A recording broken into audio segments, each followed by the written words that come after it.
What is up, guys? Welcome to another RGBtv review, and today we're reviewing for you Once Upon a Time in Hollywood. All right, so today we're discussing Quentin Tarantino's 9th film, Once Upon a Time in Hollywood, starring such Hollywood heavyweights as Leonardo DiCaprio, Brad Pitt, and Margot Robbie in a small supporting role. Yes. Jonathan, what were your thoughts on O-U-A-T-I-H? Sorry, I had to think about the acronym. Good job. Thank you. I liked it. It was not what I was expecting. I was expecting it to be your typical Quentin Tarantino, action, revenge, just hack and slash films. It was not at all what I was expecting, but because Quentin Tarantino is the king of dialogue, Masterful. I loved the film.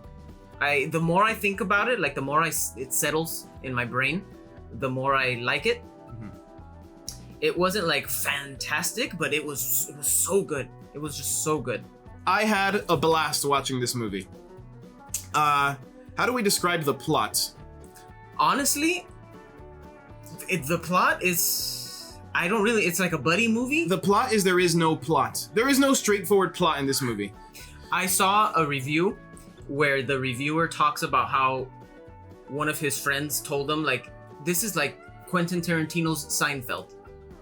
Because Seinfeld is a show about nothing. It's a movie about nothing. This is a movie about nothing. Literally, how do you talk about the plot of this movie? There's not really a plot. There's maybe some themes, but it's a movie about nothing. And I loved it just because there's a lot of talking. There's a lot of tons of character development. Right. And I loved it. Yeah. You basically Quentin knows what he's doing. Of course. I mean, at this point, does anyone doubt Quentin Tarantino? No one doubts Quentin Tarantino. I see Quentin Tarantino's name attached to anything. And I go and I pay $13.95. All right, let's describe the plot a little bit. The plot basically revolves around 2 or 3 days in the lives of Leonardo DiCaprio's character, who is an actor who's kind of been around for a few years at this point, named Rick Dalton, right? Yeah. Who plays a cowboy character in old serialized Western shows, basically, right? And he's a star, a celebrity who's kind of seeing his star fade at this point in his career, right? Hollywood's kind of moving on, and he is not really seen in the same light as he once was, with the same reverence and respect that he once commanded from people. Which affects Brad Pitt's character, because Brad Pitt is his stunt double. Right.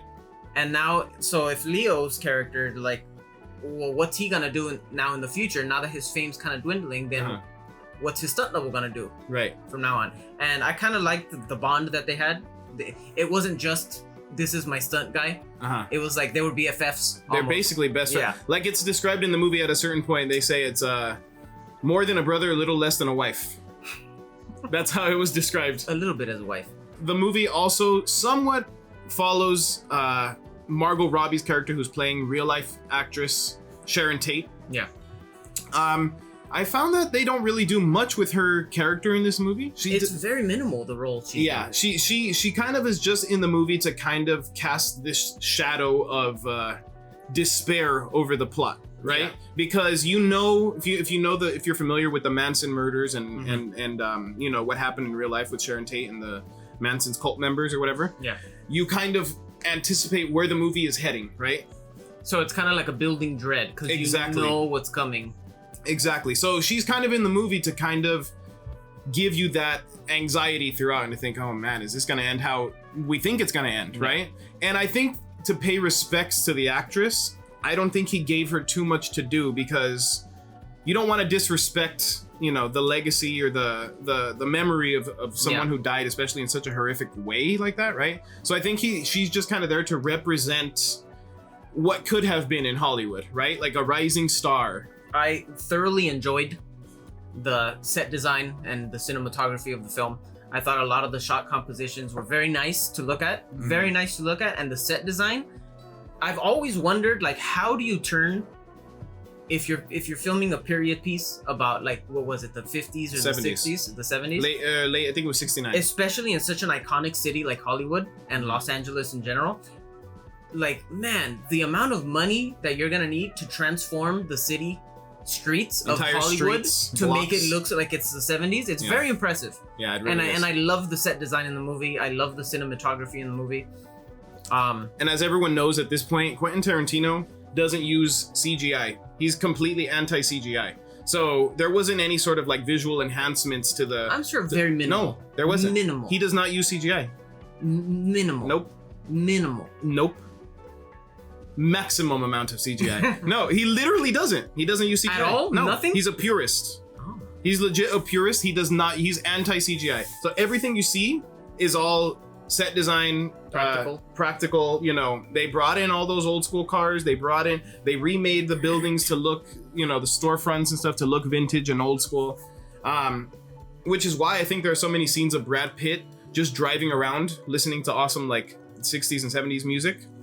Brad Pitt drives the hell out of cars in this movie. Yeah. There are several scenes where he's just speeding around, and because he's a stunt driver too, right? Like, yeah, you could just see Brad Pitt, in my opinion, steals the show in this movie. His character. Yeah, I think so too. He was probably my favorite character of the film. Right. So Leonardo DiCaprio's character is basically, he plays in TV shows and movies this like badass character, right? Where, you know, he's like a man's man in the TV shows he's in.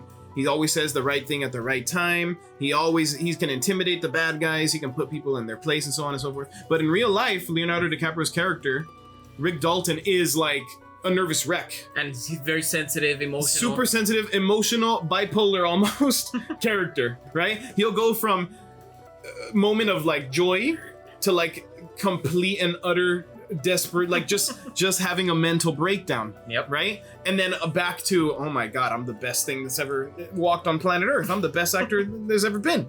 Right? So, and Brad Pitt is basically in real life what Leo's character is playing in the movies. Yeah. He's that character in real life. He's suave, he's smooth, he commands attention basically anywhere he goes. So I like that they kind of played that dynamic between the two, right? That like one is playing in movies what the other is in real life. And yet Brad Pitt's character is kind of like a lackey in a sense to Leonardo, right? So it's like they have like this dynamic where I just think it's very interesting what they did with it. I think so too. I thoroughly enjoyed the movie. There is some action, like it's not all just buddy and then like talking dialogue. There is some action, which we'll get to in the spoilers. But overall, I just thought the movie was really good. Yeah. It's just a very good movie, and I would definitely watch it again. Yeah. Big fan of Quentin Tarantino. This was a great addition. I really enjoyed it. It's a much more mature movie than we would expect from him, I think. Yeah. Because most of the time you would expect to go in and see, like you said, guns a-blazing, blood all over the place, crazy violence. But this movie was very much a talker, right? Mm-hmm. It was very like slow and took its time, and the plot, like I said, it was meandering in a sense that it kind of it's not really going anywhere in particular. You're just hanging out with these people for a couple days. And I thought like, wow, that actually shows, I feel like he's almost matured in a sense, you know, his directorial style. And then the end happens. Yeah. And then you're like, there he that's is. the Quentin I know. Spoiler time! Spoiler alert! Let's get into some spoilers. Spoiler alert, you've been warned. So, the action. I love the action. I just love the action. I love violent movies. I'm a violent person by nature. I enjoy seeing people be massacred in brutal ways. Quentin must have played video games because the connection to the violence that's true is extreme. That's the only explanation. Favorite scene. What was your favorite scene? Go into all the deets. There were a couple of scenes that were my favorite. I love the scene where Cliff Booth, Brad Pitt's character, he's kind of been flirting on and off. Like every time he's driving around town, he's been flirting with this hippie character, this hippie girl, right? He keeps running, he keeps like bumping into her, right? And eventually she stops and is like, oh, you know what? Let me take you to, like, can you give me a ride to where I'm living, right? We're living out at some old ranch. So he ends up giving her a ride out to this old movie studio / ranch, basically, right? Where Cliff Booth, Leo's character, used to shoot some of his Western TV shows.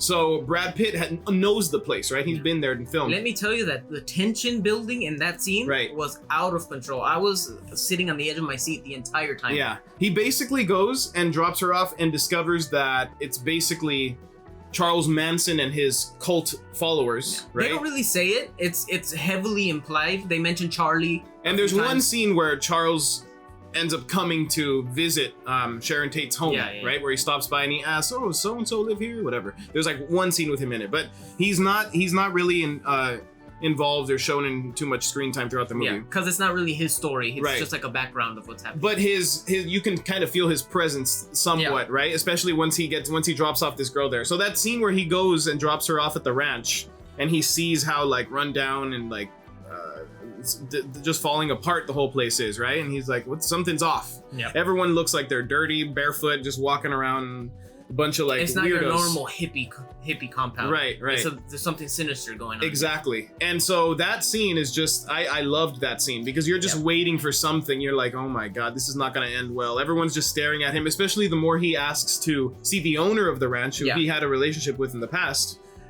And they're like, no, you can't visit him right now. He's asleep. I'm thinking, oh, this guy is dead somewhere buried in the back. This fool's murdered. But yeah, you're right. There's just a tension throughout that entire scene. It didn't really build to much. Yeah. Or so I thought. It was like, what was the point of this? It didn't build up to anything. Mm-hmm. But it definitely helped with the final scene. Right. It helped build up the final scene. Exactly. Sure. You at least know who the, I guess, so-called villains of the movie are, right? If you can even call them that. I guess you could. Yeah. So, so it definitely shows like, and it also gives them Brad Pitt's character a connection to the character, so he recognizes them later, right? So yeah, that's one of my standout scenes. And that later scene is probably one of my favorite scenes because it's like they infiltrate the house. When you know the history of Sharon Tate, you think that they're gonna break into her house, we're gonna witness the murder, and like something's gonna happen to Leo and Brad or something. Right. But because of the confrontation with Leonardo DiCaprio, they decide, okay, screw Sharon Tate, we're gonna kill these guys first. Right. That was their first mistake.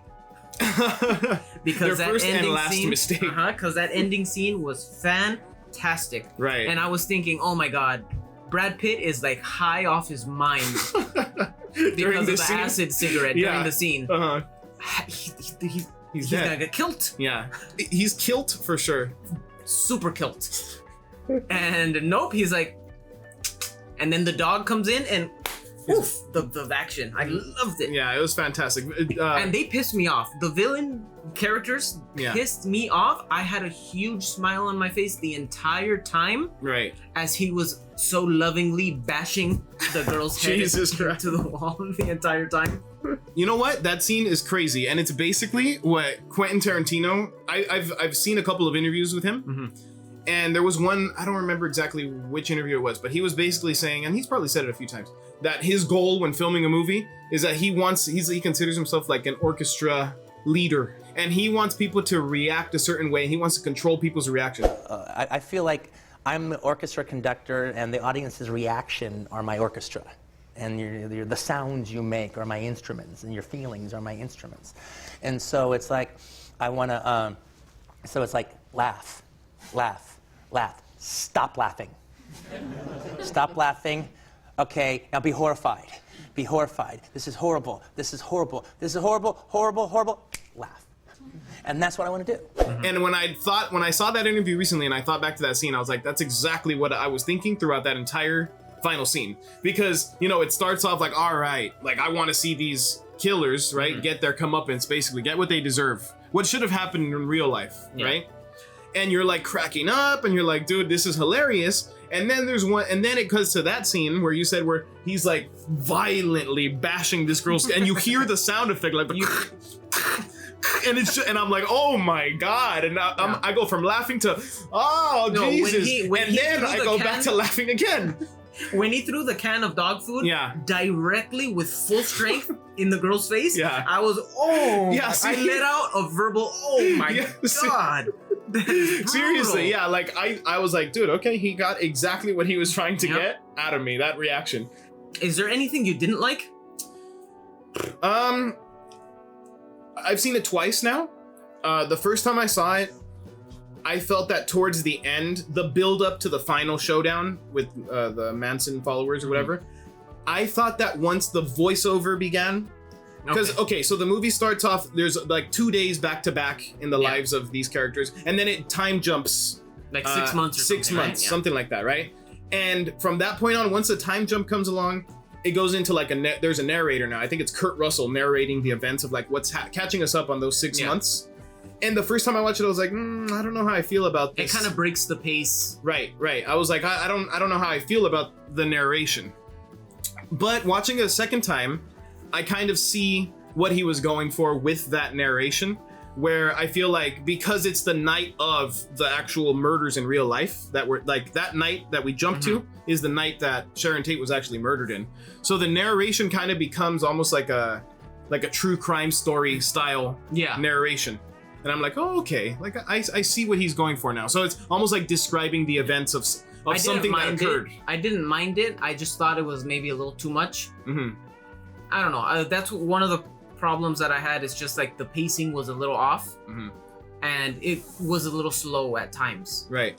Like, what is the point of the scene? Like, let's get there already. Yeah. And then like the point never really came, which is okay because I guess the movie's. That's basically the movie. Yeah. That's the thing. Yeah, some scenes are just Which they is just why exist. I think it's one of his weaker films. But that's not to say that the dialogue isn't great and that the very few pieces of action that are in it were awesome. He was definitely indulging himself with this movie. Yes. Right? He's like, you know what? I'm gonna take my time with all these scenes. I'm gonna have Brad Pitt drive through 1970s LA at full speed, blasting legit music, and just having having fun with it. Another highlight. I enjoyed Brad Pitt recalling the memory he had with his fight with Bruce Lee. Yeah, I thought that was a pretty entertaining scene. I was like, that okay. scene was pretty funny. Yeah, I don't know. I don't think I really had any major issues with it. So, would you recommend it? Hated this movie. Waste of time. Wasted 3 hours. No, I'm just kidding. I would absolutely, if you're a fan of Quentin Tarantino, and you're not expecting crazy over-the-top action throughout the runtime of the movie, I would absolutely say go in, you'll enjoy it. I definitely did. I would recommend it. So I would recommend it for sure. Yeah. And I can't wait for his 10th just so that I can just buy like his collection. The box set. Yeah. I agree. So I really liked it. What did you guys think? Let us know in the comments below. Yes, please let us know if you liked it. Yeah. So that was our spoiler review of Once Upon a Time in Hollywood. Make sure to follow us on all the social medias, the tweeters, the twatters, the Instagrams, the Instagram, and the book faces, the facial books. And we shall see you guys in the next video. So long!